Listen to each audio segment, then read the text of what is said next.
thing I should say is please excuse my voice, I am full of cold, so I shall do my best. Okay, the first thing you're going to need is a mug or a jug, and then about half a can of chickpeas. Now I have a little trick. If you suffer from bloating after eating chickpeas, I'm pretty sure it's the skins that are causing the bloating, not the actual chickpeas. So I like to just take off all the skins. It's a bit of a faff, it takes a while, but I promise you it's totally worth it. So you'll just gather all the skins in your hands and then just get rid of those because we don't want them. And then we're going to add a teaspoon of tahini.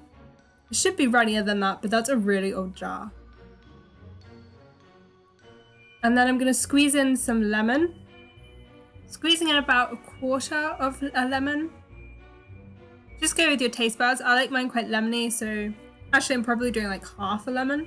And then with the cumin, I'm going to do probably about a quarter teaspoon, but again, go with your taste buds if you want more or less. And then add some garlic, but because I have IBS, I can't tolerate garlic, so instead, I'm going to use garlic oil. And I'm just going to drizzle a little bit of that in for some flavour. And then I'm going with some salt and some pepper. And then a few tablespoons of water to help with blending and to make the hummus nice and smooth. And then the magic ingredient is charcoal. So that's about a teaspoon of charcoal, and just watch what happens when I blend it. It looks like magic, just witchcraft. And then adjust the flavorings if you want more lemon, more cumin, or more garlic. And then I'm serving it with some toasted cumin, paprika, and turmeric. And I'm gonna serve it with some sweet potato pumpkin spice crackers. The recipe for these you'll find on my blog, and I'll link it in the description box below. After decorating with some gravestones and some coffins, you end up with graveyard hummus, and I think it looks really great and it would be great for serving at a party.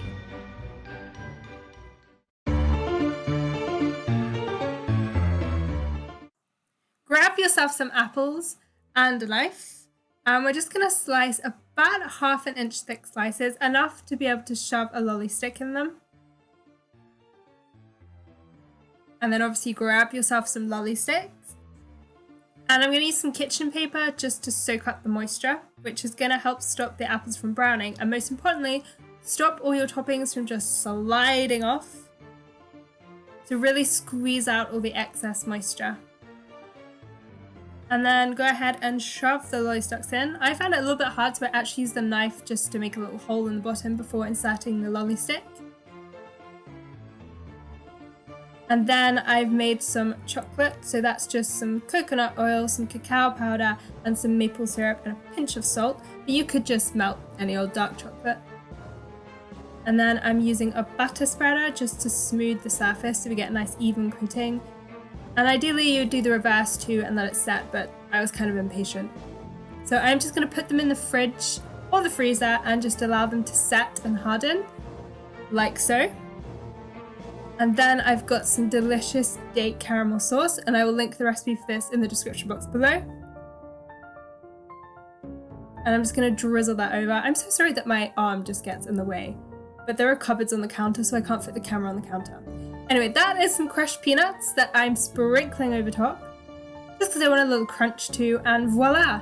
Toffee apples healthified, and they were delicious.